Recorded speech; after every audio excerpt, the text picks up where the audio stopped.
Good morning and welcome to our financial planning for women. We're very excited to chat to you today, and we're really happy and excited to have had such a great and positive response from all of the women here today.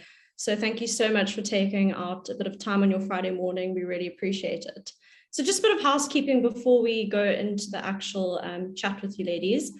At the very end, we're going to have a few questions and answers session, as well as a bit of a poll question. So if you could hang on till then, if you have any questions, you're more than welcome to pop them at the bottom into our questions, and we will very happily address these at the very end.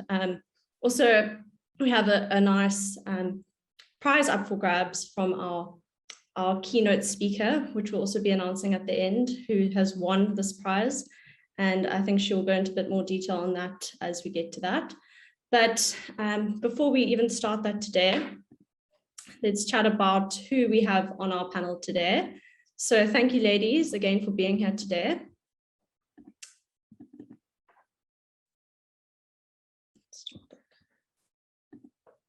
Thank you, Des. Thank you, Juanene.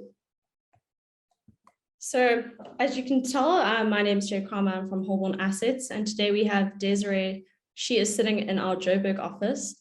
Des has over 20 years experience in the financial industry, so she is extremely experienced. She is a senior associate at Holborn Assets. So Des, if you'd like to introduce our other speakers here today.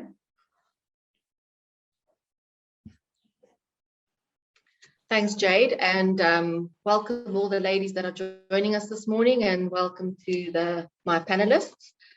Jade has been an advisor for over 6 years and is a senior associate at Holborn Assets in the Cape Town office, and we've been working for quite a long time. Then our keynote speaker, Juanene Frydman, is an international recognized behavioral architect / agitator, specializing in executive coaching and facilitation. She has over 17 years of coaching experience on B and C level individuals and teams. Welcome, Juanene. We are very privileged to have you here with us today. Thank you so much. I'm really excited to be here with you girls. Great.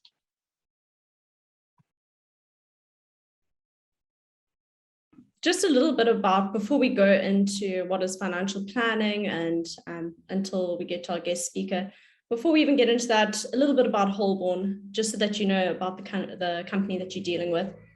So we are an international financial services company. We're actually the second largest wealth advisory in the world. We manage just shy of $2.5 billion in assets under management. So we by no means a small company. And we are proudly independent. So we have every license in South Africa as well as offshore. So the advice that we give, we're very happy to say that it is the best advice. It's based on merit, not based on being tied to one provider or company. So with regards to our offering, we're able to provide local services as well as offshore. We also have a property arm as well as a citizenship by investment arm. So that is in a nutshell who we are, just so that before we even go into anything, you guys know who it is that you're dealing with. So now I'm going to pass over to Des. Des is going to go through what is financial planning. I mean, it's quite a broad question, so I'm really excited to hear what she has to say about this, but the fundamentals on what financial planning is. Thanks, Jade. So I want to start by asking this question. Did you know that today, when women control 22 trillion US dollars of the wealth in the United States? Amazing. But when it comes to money, women are more about just the bottom line. Yes, they care about performance, but they also see money as a way to finance the life that they want to live, to meet their commitments to themselves and to the people and issues that they care about. First and foremost, women report that when it comes to money, family is the priority. 77% of women say they see money in terms of what it can do for their families. However, when it comes to managing investments, their confidence drops significantly. Only about 52% of women say they are confident in managing their investments. So there's a social taboo around talking about money that adds to the lack of confidence. 61% of women would rather talk about their own death than money. And 40% of women say they don't have a financial role model. So confidence leads to action. Confidence in financial matters is not just about experience, but also exposure. And exposure comes from education. And at a time when women are more financially formidable than ever before, there's still room for progress. And in order to continue improving women's financial lives, challenges must be understood and addressed, and we want to play a role in that. So what is financial planning? So there you can see what people think of financial planning is investments and what it really is. So a financial plan is a documented analysis of your personal finances. And that includes your earnings, liabilities, debts, assets, insurance, risk management, and anything else that has to do with money. But the purpose of financial planning is to help you assess the feasibility of your personal goals, and then to understand the steps that you will need to take, money-wise, of course, to accomplish them. However, longevity needs to be a factor in every financial plan, and far more so for women, who on average live 5 years longer than men. Therefore, women are more likely to have specific financial setbacks as we live longer and make accommodations to care for family, such as spousal caregiving. So women face a retirement paradox. They live longer and may have much more longer in retirement, and which gives them more years to enjoy the flexibility and freedom and leisure of this life stage. But on the other hand, women on average enter retirement 2 years earlier than men, with less savings. So a financial plan stretches over weeks, months, or years, and it's based on the time that it will take to complete your financial goals. For example, if you want to save money to pay school fees over an annual basis, that will be considered a short-term goal. Or if you want to save for retirement, that will be considered as a long-term goal. And you can adjust this plan at any time to reflect new or changing priorities, because it's your plan. So there's literally no first step that's too small to take. And we all have to start somewhere. Now, I want to look at a few steps that we can take, or you can take, to create your own financial plan, which would give you more confidence with money, but also mean fewer nights worrying about those pesky bills or long retirement ahead of you. Confronting money goals, that's the first step. Review your current situation. Think about it. When was the last time you actually looked at all your payments for petrol, electricity, Netflix, fiber, and figured out what they all added up to?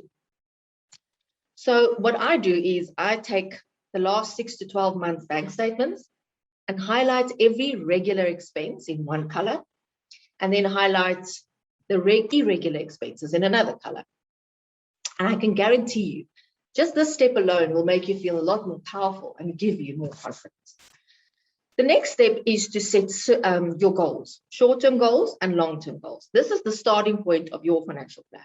Setting solid goals gives you direction and clarity on making decisions when it comes to finances. On the other hand, you need to set up a plan for your debts, and always start with a debt that costs the most due to excessive interest rates or high fees, and get rid of those first. Another crucial part of financial planning is setting up an emergency fund. This is your financial safety blanket and protects you against things like unexpected illnesses, suddenly losing a job, or just worrying about that payment that you forgot to make last month. And then comes estate planning, the term that women feel intimidated by. However, this is the plan that essentially protects your family when you're not around. A proper estate plan gives you that total peace of mind. And it includes things like your will and testament, power of attorney, guardianship nomination. So in case you and your husband die simultaneously. And I concur, this is not the type of thing you want to do on a Friday night for fun, but it must be done. So in a recent study in the UK, I think, Jade, if you can bring up that slide for us. Thank you. So you'll see there, these questions were asked to both men and women. So the first one, it says, I feel happy with the state of my finances. Only 37% of women answered yes, as opposed to 72% of men. Look at the next one. I have clarity and confidence over my future financial plans. 30% of women said yes. So a huge gender gap here in terms of confidence, independence, and well-being. So when I look at these statistics, it's quite disconcerting that so many women feel out of control when it comes to their finances. And I think from my personal experience, the primary reason of women feeling less in control and not being able to prioritize their finances is purely a lack of time. As women, we do take on a lot of hidden life and household chores. And I think, therefore, women seem to think of finances as a big picture, holistically, or sometimes even delegated away. But also, lack of confidence, failure to do financial planning, and investing in low-interest bank accounts. Those are all reasons why women have lagged behind. Even though we have the same opportunities as men to invest in our future, our approach to money remains different. And I want to close on this. Remember, financial planning, it's not just about money. It is about family, children, parents, death and illness, pregnancy, and many other issues, personal issues, but they have to be discussed. So I think in hopes of motivating more women and girls growing up to be financial powerhouses, we are here to help you get a firm grasp on what you take or what it would take to understand these steps and concepts and the impact they will have on your financial well-being. Thank you. Well done, Des. I agree. And I think it's actually those stats, if we can just look at them once again, I mean, it's quite frightening to think that, men are a lot more confident when it comes to making financial decisions. And I know that the three of us have discussed it at length, but it's just educating ourselves. And, it is a bit of a taboo when it comes to, talking about money. And I think that we really need to open the conversation and start having these, talks with our daughters, our colleagues, our friends, our family, and just, empowering ourselves. So yeah, exactly that. So that's what we had to do. And obviously it is a lot more complicated than, as Des just pointed out, making a financial plan. There's a hell of a lot that goes into it. So yeah, that's why obviously just taking the first step is always the hardest. So there's never, you'd rather start later than never. And helping our girls that grow up, teaching them things that we didn't know, and help them to not to struggle like we did, or some of us did then at least. Exactly that. And I mean, especially now with gender roles being so blurred, or I mean, we got to get into that obviously on the psychology side of things, but things are completely different to back in the old days. Now women work harder and they work for longer, as you just said, they retire later. But then you also still, I mean, in most cases, ladies have kids and take off time to go and do all those things. But how are they, financially empowering themselves and making sure that their financial goals and dreams are also achieved? So this is quite a nice little breakdown, a very, very obviously a small breakdown of how, in a nutshell, you can break down your salary on a month-to-month basis so as to not overwhelm yourself. So this is what Forbes has come up with, and I think quite a few of you will be familiar with this breakdown. But on a month-to-month basis, after tax, 50% goes towards what they call needs, but what we would call expenses. So the car that you drive, the food that you eat, the roof over your head, all of those things, the electricity, those things that you can't get away from paying for. So on a month-to-month basis, if you can, safely put away 50% of your salary towards that every month, and then structure the rest, 20%, this is obviously in an ideal scenario, that there's no one size fits all, but if you can structure it in such a way that 20% of your monthly salary goes towards savings on a month-to-month basis, which is then split between short-term and medium-term and longer-term, goals and objections. So 10% should go towards a retirement annuity, making sure that, when you are 65 or 55 or whatever the age is, that you have enough saved for your retirement. Then the other remaining 10%, if you could put that towards short-term and medium-term goals. So are you saving up for a holiday? Are you saving up for a rainy day? We say that if you could save at least 6 months' salary for a rainy day, if anything should happen to you, I think that's quite a nice benchmark to have.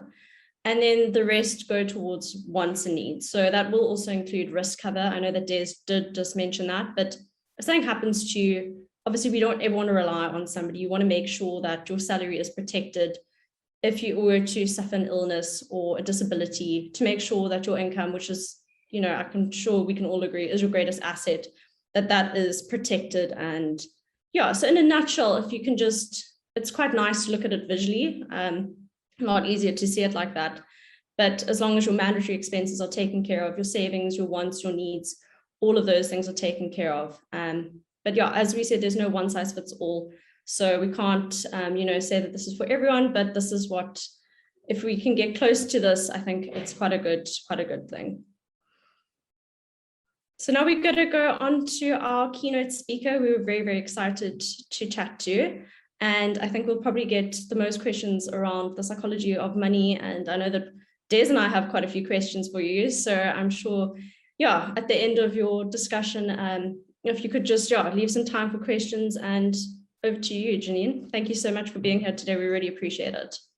Thank you both, Jade and Desiree. It's gorgeous to be here. And whoever is in the participant room, fabulous that you've taken time out of your Friday morning to join us. So I want to start off by asking a question. And that is, did you know what the hashtag for International Women's Day 2021 is? The hashtag is Choose to Challenge. I only chose to challenge my money stories when I was in my 50s. For heaven's sake, don't be me. I was 13 and my dad's best friend put him into liquidation. Our lives collapsed. Nothing of their friendship could have ever prepared us for that event. We moved from this exquisite home on the hill that my dad had built to a home where no friends came to play. No one came to visit. My dad was an immigrant and he had all of these crazy sayings. Obviously, one of them was money doesn't grow on trees, but the other was working hard pays dividends. And boy, oh boy, did he work hard. He would spend months away from home. And when he was at home, he was always working. Hard work pays dividends. I remember one night sitting with my mom crying because I was just so damn hungry, and her looking at me and saying in a very matriarchal way, Juanene, poor is a grave one never gets to leave. I was 26. I remember it was a gorgeous Friday afternoon and the air phone rang. Some very kind gentleman sounded his name on the other side. I opened the front gates and in walked the sheriff of the court. My husband had placed himself into voluntary liquidation. My life collapsed. Nothing of my relationship with him could have prepared me for that event. We went from a gorgeous home in the northern suburbs to a home that no one came to visit. I vowed and declared that day to back myself, to work hard because hard work pays dividends. I threw myself into my corporate career, quickly moving through the ranks. I loved what I did. I was good at it. I made gorgeous, delicious amounts of money.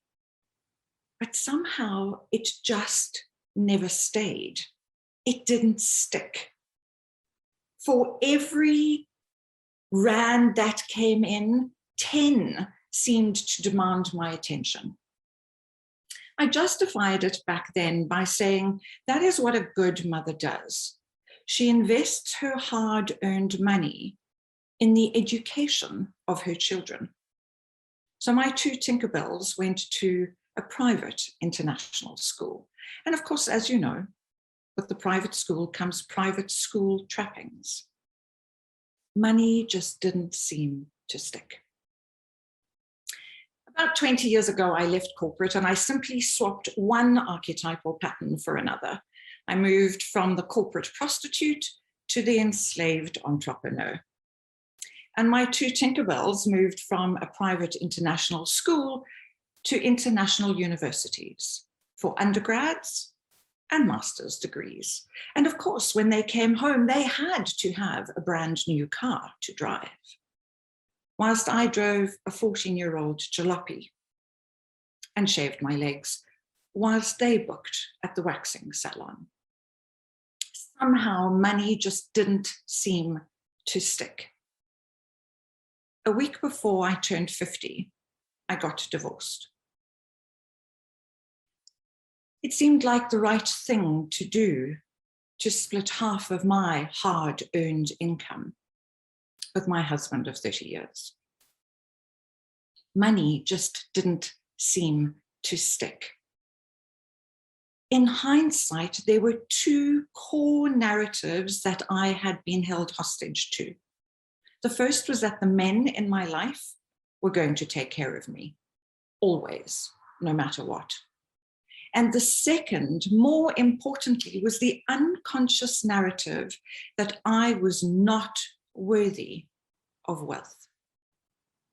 Money just didn't seem to stick.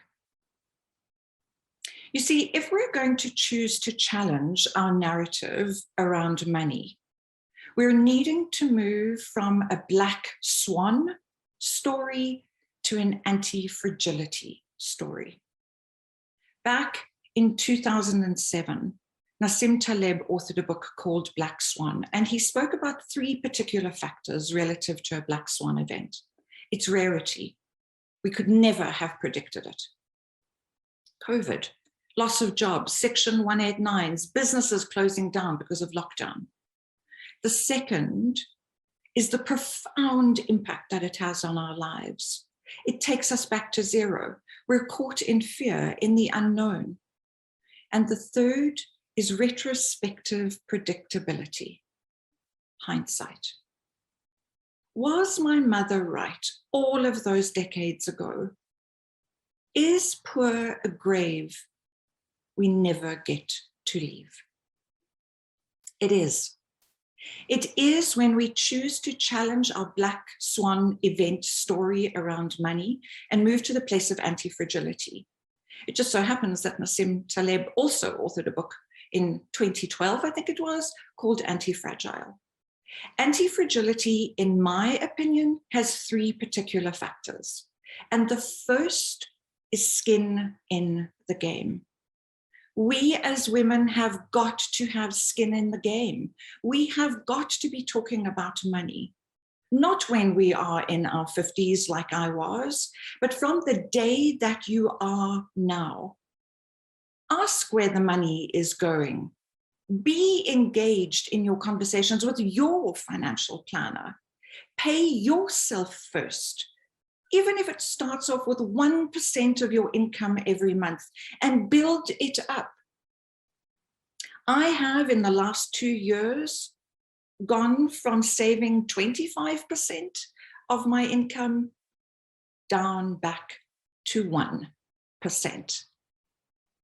And at the same time, I have got skin in the game. The second is freedom. You know, when we talk about that fisherman's cottage in the Greek islands, or, I don't know, buying the €1 home in Italy, or taking a 2-year sabbatical, or painting every day. Freedom only comes from wealth creation, not from low interest-bearing accounts at the bank. And freedom only comes with discipline. Starting with the end in mind. What is it that you're wanting from a place of freedom? And how every single day do you consciously take disciplined steps to making that freedom a reality? And I know you're going to say to me, yes, but, and that's always my favorite. Yes, but given where we are at the moment. And my answer to you is, did you know that paradoxically, the greater the constraint, the greater the creativity? Think about it like this. Once upon a time, Twitter only had 140 characters. We still told the world what we were doing. but even more beautiful. Think about haiku poetry. 5, 7, 5 syllables. And the most profound creativity comes out of 5, 7, 5.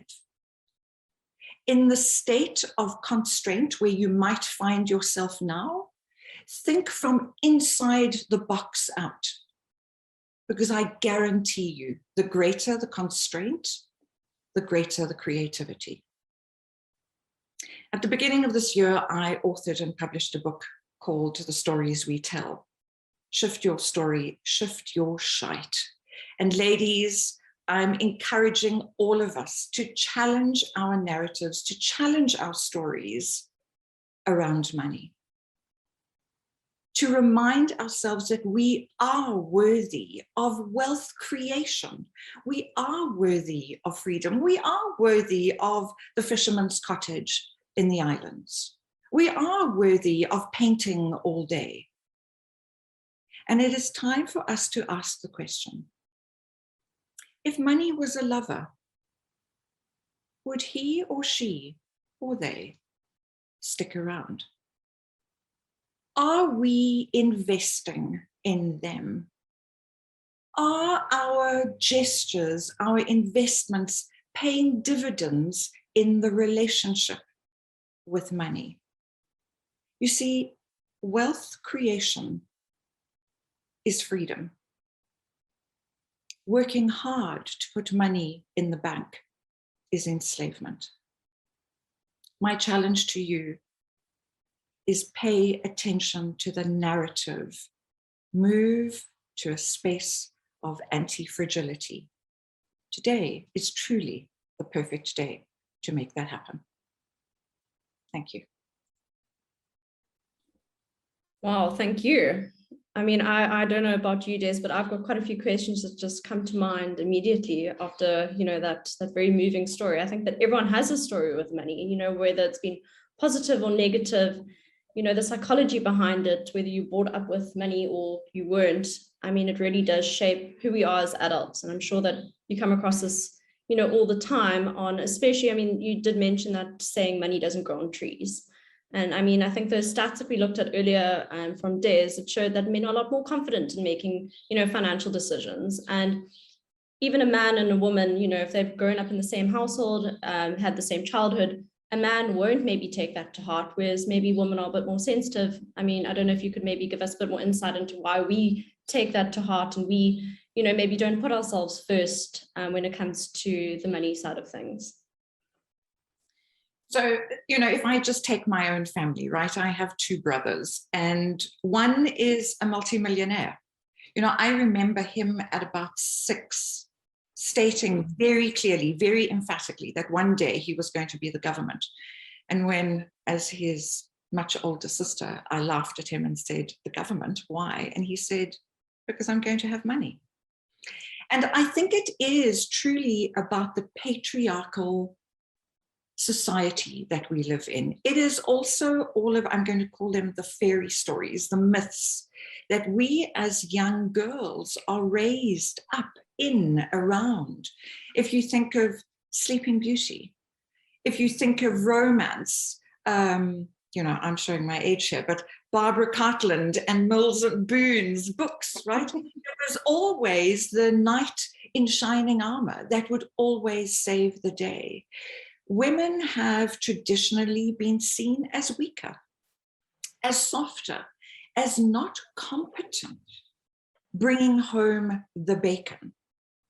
And for that reason, generationally, it has been, I kind of want to say on a cellular level, our belief that we shy away from it. We tell ourselves that our husbands, our fathers will take care of it. We tell ourselves that we're not competent enough to do it.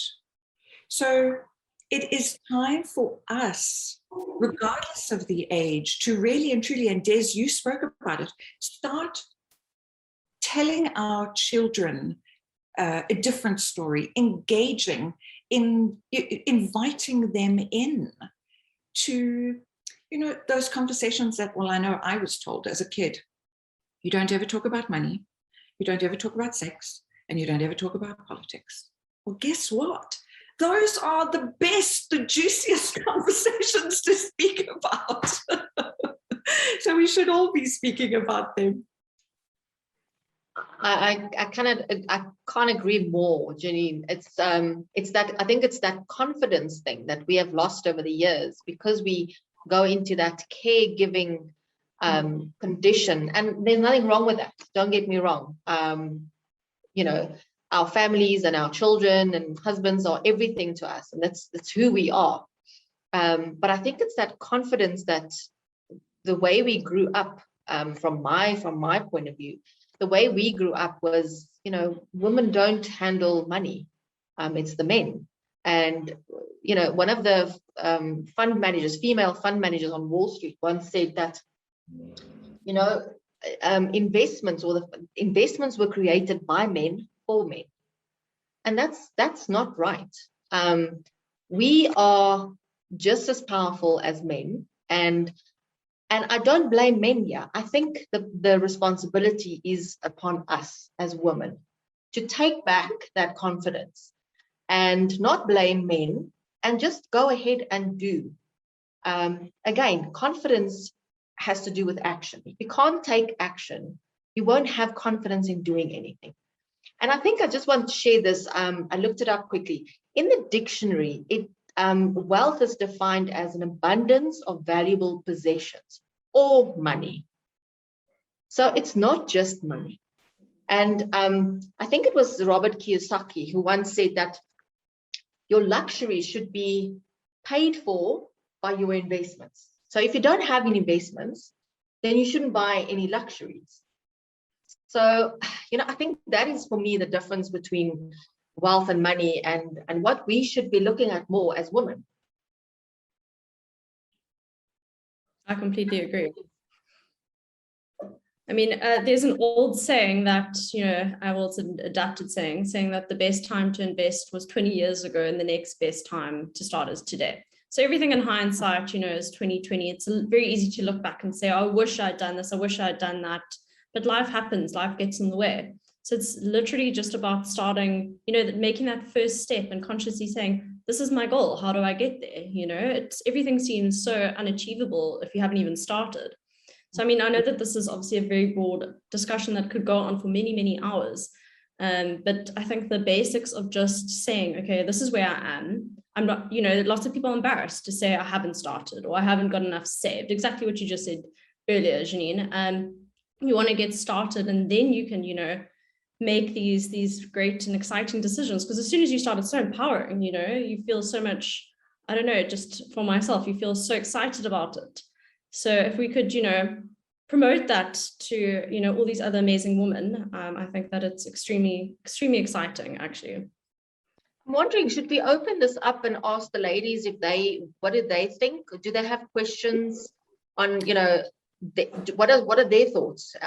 If they wanted to chat in the chat box and give us some ideas on what their thoughts are. Yeah, I think we should go on to the Q&A session now. Maybe it's a good time. There's a gorgeous question already in the chat box. How do we create wealth if money is always tight? Gorgeous question. Deza, I think this is, you know, a question aimed at you. Okay, I think, like I said earlier on, it doesn't matter. There's no small step or no step too small. You know, the first thing is take action. I always say that the only wrong thing to do is to do nothing. So, Juanene, you mentioned that even if you put 1% of your total income away a month, regardless if that is 100 Rand or 1,000 Rand, start. That's all I can say, is start. I use my daughter as an example. She's quite a dawdler. I love her to bits, but she's a dawdler. I'm an on-time type of person, schedule person. But when she wants to do something, there's always things happening in her universe. And then I would just like bring her down and say, okay, start. And then once she gets the concept of start, it's like action rolls into action. Exactly that. I see we've got another really also, thank you guys so much for these questions. how to shift the mindset I was raised with of a man being the breadwinner. So that's exactly, you know, Juanene, I don't know if you'd like to answer that, but it's that whole shift of, you know, how we were brought up to, you know, exactly that. The man, you know, is the breadwinner. He's bringing home the bacon. You know, he's putting food on the table, and you know, the wife is now sitting at home knitting and, I don't know, feeding her children, whatever the case is. How do we shift that? How do we even start to do that? So the first aspect of that is the story that we tell ourselves around our relationship with money. So about shifting the mindset starts with, do I believe that I am worthy of having money? Do I believe that I am worthy of contributing to this conversation? And that's really and truly where it starts, our story relative to money. Perfect. And then I see we've also got a specific question around what is best to invest in. Obviously, we can't give advice on such a broad platform. We're more than happy to, you know, do individual sessions with each of you, because obviously there's no one size fits all. Maybe she mentioned cryptocurrency. We love crypto. We're not going to talk about it on this session, unfortunately, but we will happily, you know, address all of that with everyone individually. So I also see another question here. Des, they're asking, what is the minimum amount to invest with Holborn, specifically offshore? It's such a difficult question. I think, you know, from Jade, I think you'll agree with me when I say that, you know, we can't say that there's only one amount of money to be investing or a specific or a minimum requirement. I think from our point of view, it's extremely important that we believe that everything starts with getting to know you, understanding your needs and your objectives, and then you getting to know us. So we start a trusting relationship because we've got a wealth of knowledge and experience that we can share with everyone, and then take that person through the process. But we build a financial plan that is right for every person in their own capacity. There's no two clients who are the same, so no financial plans will be the same. I don't have a client that has invested in the same thing via the same wrapper or structure or whatever the case may be. So there's no minimum amount to invest offshore. I say we will determine all these things and then look for the most cost-effective or tax efficient or whatever type of plan that suits your needs, regardless of how much, or actually including how much, because we needed to see if the structure and the fees suit or support that amount of investment. So I don't know if that answers, because it's not a real clear-cut type of answer. But I think the best thing to do is to speak to someone and show them what you've got, tell them what your needs are and your objectives, and eventually that will it will evolve in what needs to you know, become your solution or your ultimate plan or dream. Exactly. And I see we've got a really nice comment on here saying that I believe women put their loved ones before themselves in 90% of situations. That's amazing. It's a really, you know, quite a great statement. Juanene, what do you think about that?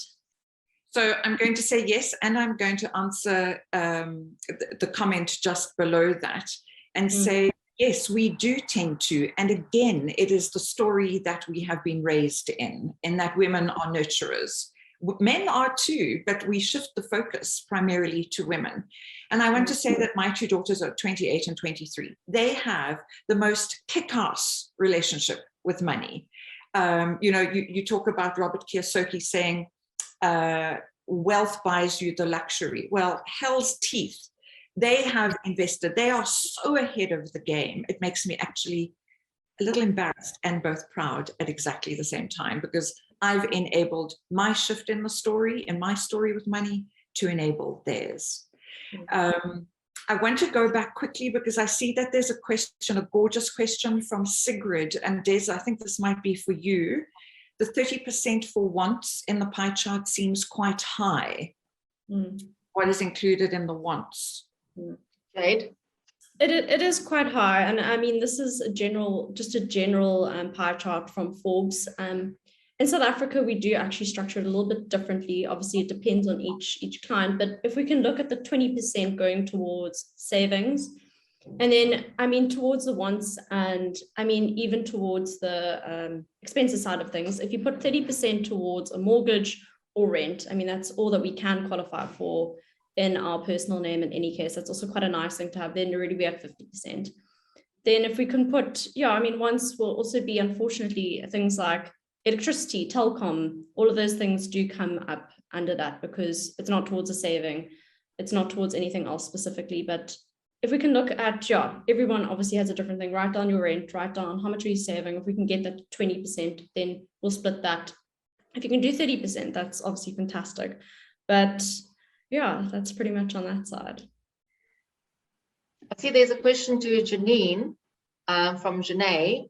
I'd love to hear your thoughts on how you brought your daughters up and their perception of money. Would you have done it differently? Such a good question. Yeah, it's a good question. And I definitely have consciously raised them with a different narrative around money. You know, my kids talk about money being hot and sexy. Well, it's nothing that I would have said, but hell, it works for them. Well, it sounds like a positive relationship with money. Good, very good. Well, there's a gorgeous comment from Jan, and that is so true, right? So many women stop their corporate careers to stay at home, be stay-at-home moms, and in that time aren't generating any income. So how do you advise women in that situation to remain financially sound, safe, and secure? Gorgeous question. It's a tough question, isn't it? I mean, what do you think? My first thing that comes up is talk to your husband about it. Tell him this is the sacrifice that you're making. What is he going to do to help you money-wise, financially, not spending money, putting extra money away for you, for your purposes one day. Because we don't discuss this with our husbands for the many reasons that have been discussed here this morning. But I would just say, make that, I mean, surely you and your husband make that decision together. I'm going to stay at home with the kids, and he says that's good. Okay, now, what are you going to help me to put away additional to my spending money or the groceries or whatever? Additional money. Talk to your husband, bring it up. Don't shy away from it. Because then it's your responsibility. Then we can't turn around 10, 15 years later and say, oh, I brought up the kids. I don't have any retirement money, and now you're leaving me, or now you're dying, or it's not their responsibility. It is our responsibility. I don't know if that's harsh, but that's me. We've got to do that. But exactly that. It is such an awkward conversation. You know, it's not, if somebody has more or less or whatever the case is, nobody's earning, you know, maybe the same amount in a couple or in a relationship. So how do you even open that discussion? And Juanene, how would you say, you know, exactly what Des just said? If somebody's taking off to, you know, look after the kids or do those things, how do you even broach that subject? I often say in situations like that, we call it in the coaching world a crucial conversation, because obviously emotions are heightened, right? One would hope that you've had those kind of conversations prior to the children coming along. And if you haven't, you would then speak about the I feel, I want, I desire, how do we? So it is you stating your concern, your desire, and then flipping it into the relationship, the we. But those conversations have got to be had way up front. You know, it's a bit like dating somebody, getting married, never ever speaking about the fact that you don't ever want children. And then all of a sudden you tell this individual, well, you know, sorry, we never ever got to it. Those kind of conversations, money, wealth conversations, sex, politics, upfront. You know, I know it's a generational thing. I know so many of us didn't speak about it. And we have the platform now to speak very openly about it. Yeah, I think that things are definitely changing. I mean, Des, I mean, I'm sure you've even seen it. The conversations we're having with clients now versus years ago.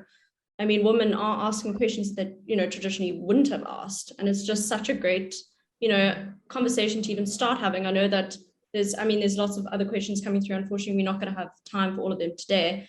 But I think just to start the conversation, the psychology behind money is so big. And then obviously, once you've come to terms with that, how do you actually put these things into place to empower yourself? So I think we're going to have to wrap that up in the next minute or two. I actually got a question here on WhatsApp, if you don't mind me just saying that. They're saying, she's saying, what is the difference between financial planning and estate planning? So if you don't mind, I just want to quickly give a wrap on that. Yeah. So the difference between financial planning and estate planning is financially is looking after your financial goals, putting that in place, that financial plan, writing down your short-term goals, long-term goals, and your debts and etc. And trying to meet them. And that's going to give you the financial freedom. But the estate plan is the plan that's going to protect your assets. So to ensure that your assets are properly organized and protected during your lifetime, and then obviously later at life and also after life. So your beneficiary or the assets can actually be distributed to your beneficiaries properly and quickly and, you know, seamlessly. So I think that's I hope that answers. Just wanted to clear that for that. Thanks, Des. Yeah, there's just so many obviously different aspects that one has to consider when it comes to all of these things, but that's why, you know, just making the first step forward is probably the biggest thing, because it can be overwhelming, especially if you're trying to do all of this by yourself. So we are more than happy to, you know, sit with each of you individually and chat about your own financial plan. We are also going to announce the winner, but I see that we are running out of time. We're doing a random draw on this, so let's quickly get the results. I think, Juanene, don't you just want to just give us a quickly what it is? Tell us exactly what you're giving away. So I have gifted one fabulous woman on this webinar an hour and a half with me in a coaching conversation and a copy of my book. So you would make contact with me, whoever you are, and we can set time up and we can have a rich, juicy conversation about whatever it is that you're wanting to chat about. Can I announce the winner? Yes. So the winner is, drum roll please, Jan Kingsley. Congratulations. Jan. Congratulations. I mean, this is great. I mean, the psychology behind money and everything that Juanene offers is just, it's so valuable. We can't even put an amount on that. So thank you so much for such a generous giveaway, and congratulations. And I think that going forward, you know, the amount of responses and questions and inboxes and things we've had has just been so overwhelming. And there's just such a need for, you know, this type of forum for women, you know. So I think that we should definitely, you know, do follow-ups on this, go into more detail on all the things that we very, very, very briefly discussed. And if you have any more questions, you guys have got our details. And thank you so much to my amazing panelists and to everyone for watching today. What a great session. Thank you, ladies, and to everybody attending. I know it's time out of your day, and it's just in celebration of Women's Month. I mean, this is our month. So go out and enjoy it and have a lovely weekend. Yes, thank you, ladies. Have a great Women's Day on Monday. Yes. Take care. Bye, everyone.